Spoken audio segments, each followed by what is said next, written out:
ঠাকুর বলছেন, সত্যগুণের আশ্রয় পেলে কাম, ক্রোধ এইসব তমগুণ থেকে রক্ষা হয়।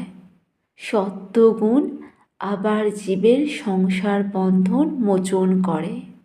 কিন্তু সত্যগুণও চোর, তত্ত্বজ্ঞান দিতে পারে না, কিন্তু সেই পরম ধামে যাবার পথে তুলে দেয়।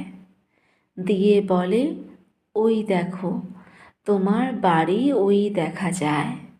যেখানে ব্রহ্মজ্ঞান, সেখান থেকে সত্যগুণ অনেক দূরে।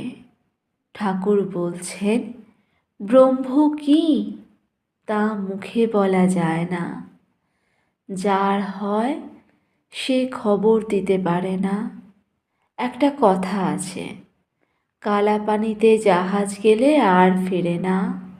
ঠাকুর বলছেন, 4 বন্ধু ভ্রমণ করতে করতে পাঁচিল ঘেরা একটা জায়গা দেখতে পেল।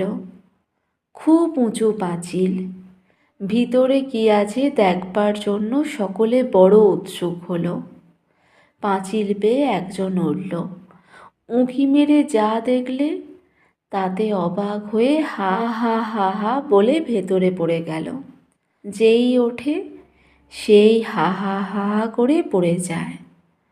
তখন খবর আর কে দেবে?